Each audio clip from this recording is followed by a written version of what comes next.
हर खबर पर होगी आपकी पकड़। डाउनलोड कीजिए एबीपी लाइव ऐप।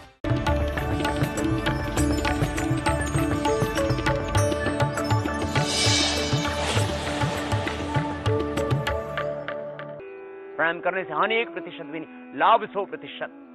मैं कहता हूं आसन तो बहुत सरल सहज करने की आवश्यकता है, और कुछ शरीर की हड्डी के रोगों को छोड़ करके जॉइंट पेन में भी थोड़ी सूक्ष्म व्यायाम की क्रियाएं लाभ करते हैं। बाकी आसन करने की आवश्यकता ही नहीं होती। मात्र प्राणायाम से ही सारी बीमारियां ठीक हो जाती हैं, और हमने की है इसलिए कहते हैं, और करोड़ों लोगों ने उसको अनुभव किया। आज लगभग देश के जो भी थोड़े पढ़े लिखे लोग हैं, और अब तो गांव में भी हर व्यक्ति की जुबान पर लगभग कपालभाति अनुलोम विलोम आ गया। क्यों? क्योंकि इससे लोगों का हाइपरटेंशन कम हो गया, उससे लोगों का वेट कम हो गया, उससे लोगों का एस्थमा ठीक हो गया, लिकोडर्मा ठीक हो गया, सोरासिस ठीक हो गया, आर्थराइटिस ठीक हो गया, माइग्रेन पेन ठीक हो गया। ये हुआ, इसे हम कहते हैं। दरअसल प्राणायाम के बारे में भ्रम, इस दुनिया के अंदर कुछ लोगों ने भ्रम फैलाया, कुछ लोगों ने समाज का शोषण भी किया। जितना इस दुनिया के अंदर ज्ञानी लोगों ने भ्रम फैलाया, ज्ञानियों ने अज्ञानियों को कई बार बढ़ाया, क्योंकि ज्ञानियों के बाद अज्ञानियों के रहते ही थी। विद्वानों की पूजा, ज्ञानियों की पूजा वहां होती है जहां मूर्ख होते हैं। भोगियों के रहते हुए योगियों की पूजा होगी, इसलिए योगियों ने खुद योग किया, दुनिया को नहीं सिखाया। क्योंकि दुनिया भी योग करने लग जाएगी तो उनको पूछेगा कौन। इसलिए योगियों ने भोगियों को योग नहीं सिखाया। कोई रहस्य नहीं है योग में, रहस्य तो तुम्हारे भीतर है। योग की करने से भीतर के रहस्य अपने आप खुलेंगे। तो प्राणायाम आपको करना है, डरना नहीं। प्राणायाम रोज करो, सांस लेने और छोड़ने ही तो है। 7 प्राणायाम हम जो कराते हैं मुख्य रूप से वो है क्या?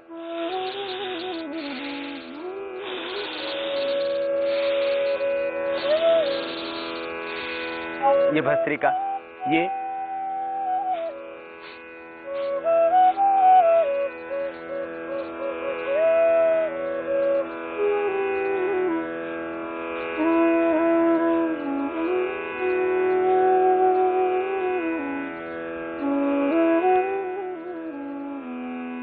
कपालभाति, और कपालभाति के बाद बाह्य प्राणायाम, अंदर भरना और बाहर छोड़ के बाहर ही रोक देंगे।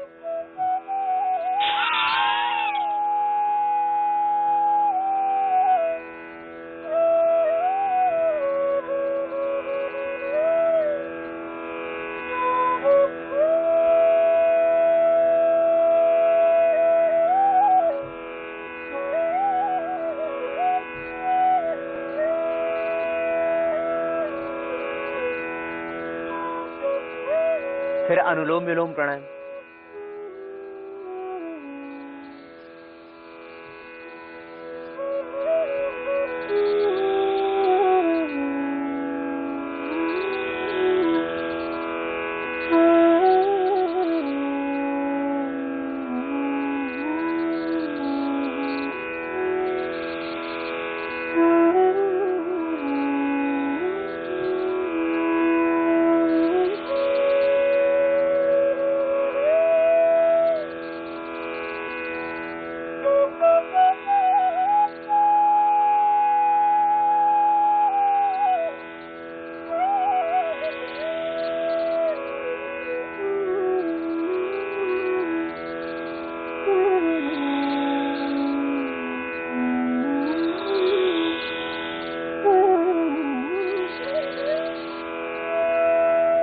फिर भ्रामरी प्राणायाम,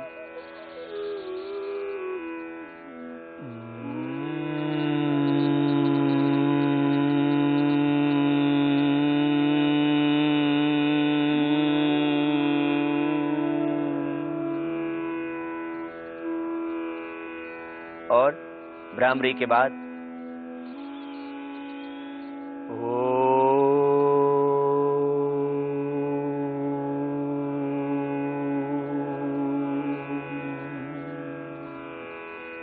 उद्गीत। फिर प्राणों के साथ प्राणों का ध्यान, सांसों के साक्षी होकर देखना सांसों को, और हर सांस के साथ ओम का ध्यान करना।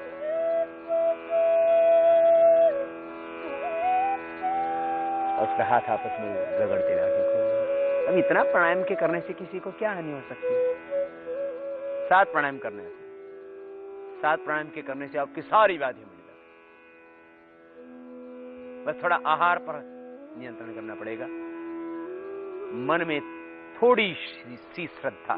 देखो, दवा भी खाते हो तो डॉक्टर के प्रति, दवा के प्रति आपको विश्वास रखना पड़ता है। विश्वास सब जगह काम करता है।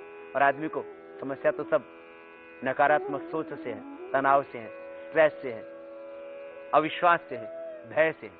ये भय, भ्रांति और ये असुरक्षा का भाव, ये सब भी प्राणायाम से मिटेगा। थोड़ी सी श्रद्धा रखना कि ऐसा करने से होता है, इसलिए तो मैं कह रहा हूं। तो प्राणायाम, इसमें क्या हानि, अब बताओ।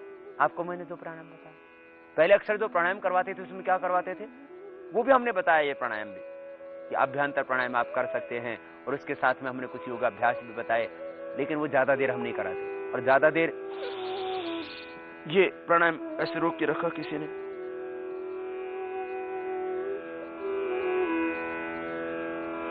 और फिर जब दम घुटने लगा तब श्वास को छोड़ा, तब कहीं ऑक्सीजन मिला। और ऐसे रोकने पर किसी का रुकी जाए तो ऊपर पहुंच जाएगा आदमी। इसलिए हम रुकवाने वाले प्राणायाम करवाते ही नहीं। बाह्य प्राणायाम भी हम 15 सेकंड से ज्यादा करने के लिए बोलते नहीं, जिसमें हम बाहर श्वास को छुड़वा करके बाहर रुकवाते हैं। क्योंकि श्वास लेने और छोड़ने से कोई भी आदमी मर नहीं सकता और हानि नहीं हो सकती। रुकने से मरते हैं, रुकने से हानियां होती हैं, और रुकने से श्वास रुक गया तो शरीर सड़ने लगता है मेरे भाई। और इन श्वासों की क्रिया से ही पूरी शरीर का, मन का, प्राण का, आत्मा का शोधन हो जाता है। भीतर का सारा असंतुलन मिट जाता है, व्यक्ति स्वस्थ हो जाता है। स्वस्थ कौन है और बीमार कौन है? जिसके भीतर की वात, पित्त, कफ त्रिदोष असंतुलित है, मन में अप्रसन्नता है, वो बीमार है। और स्वस्थ कौन है? समदोषाः समग्निश्च समधातो मलक्रियाः प्रसन्नात्मा इंद्रिय मनः स्वस्थित्य विधीयते। महर्षि सुश्रुत ने स्वस्थ व्यक्ति की परिभाषा दी है। इससे बड़ी परिभाषा पूरी दुनिया में और कोई हो ही नहीं सकती स्वस्थ व्यक्ति की। और इसके विपरीत जो है वो बीमार है।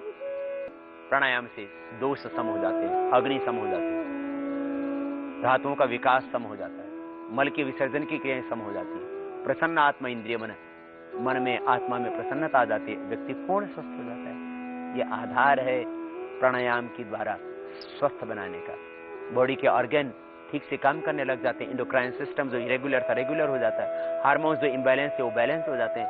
एनाबॉलिज्म, कैटाबॉलिज्म, मेटाबॉलिज्म सब कुछ ठीक हो जाता है। ज्यादा ऑक्सीजन आपके शरीर को मिलता है तो कार्बन डाइऑक्साइड का लेवल अपने आप, जब लंबे श्वास लेंगे और छोड़ेंगे तो कार्बन डाइऑक्साइड छूटेगी, ऑक्सीजन जाएगी। ये सब प्राणायामों के अंदर यही प्रक्रिया।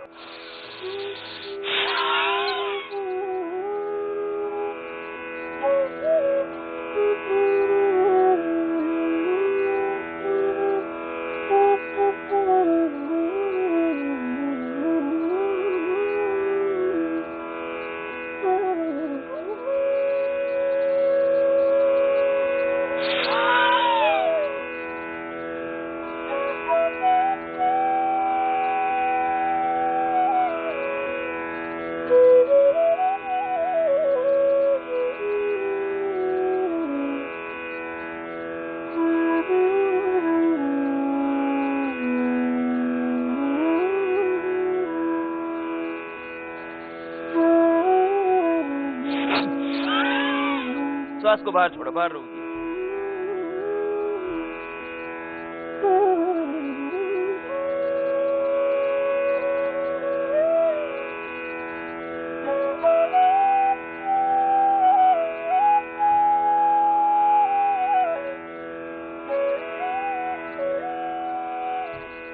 इस तरह से ये बाह्य प्राणायाम। और अग्निचार भी कर सकते हैं आप।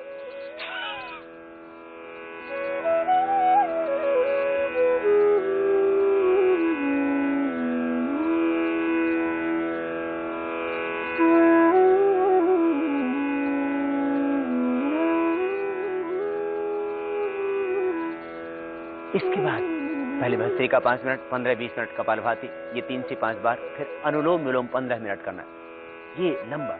और जब करें प्राणायाम तो बस एक ही संकल्प, शीत कुष्ठ की प्रॉब्लम है तो बस ये बीमारी मिट रही है, मिट रही है, मिट रही है और मिट चुकी है। प्राणायाम करते वक्त, प्राणायाम करवाते हुए अपने शिविरों में हजारों हजारों साधकों से यही संकल्प करवाता हूं, मेरे रोग मिट रहे हैं, मेरे रोग मिटेंगे और मेरे रोग मिट चुके हैं। जिस दिन ये वो हृदय से अंतर से क्या उठते हैं, उसी दिन से उनकी प्रॉब्लम अच्छी हो जाती है। बस एक विश्वास, और विश्वास के बिना दुनिया में कुछ भी तो नहीं चल सकता। बिजनेस, घर, परिवार, व्यापार, आपस का व्यवहार क्या बिना विश्वास के चलता है?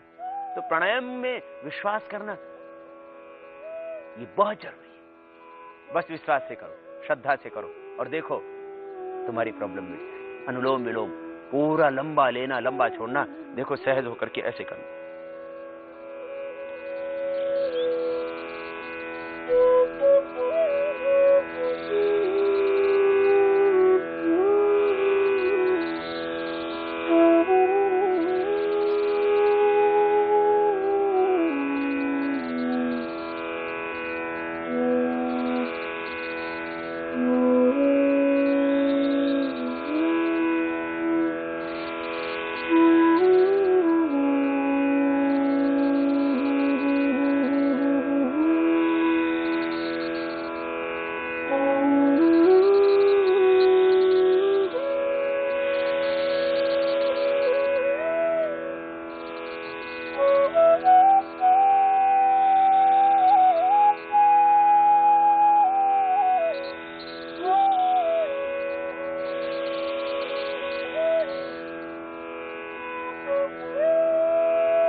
आर्थराइटिस बहुत भयंकर हो जाए, अस्थमा जब बहुत भयंकर हो जाए तो बहुत धीरे धीरे हम आधा घंटा उससे भी करवाते हैं। लिकोडर्मा सोरायसिस जब बहुत असाध्य कोटि का हो जाए, भयंकर सोरायसिस फैल चुका, पूरा शरीर जो है उससे आपका जर्जरित हो गया, उस वक्त आप आधा आधा घंटा कर सकते हैं कपालभाति, अनुलोम विलोम, इन दोनों प्राणायामों को। तो फिर देखना और पाना, सारी बीमारियां ठीक हो जाती हैं। परिवर्तन के लिए, रूपांतरण के लिए समय नहीं, संकल्प की आवश्यकता है।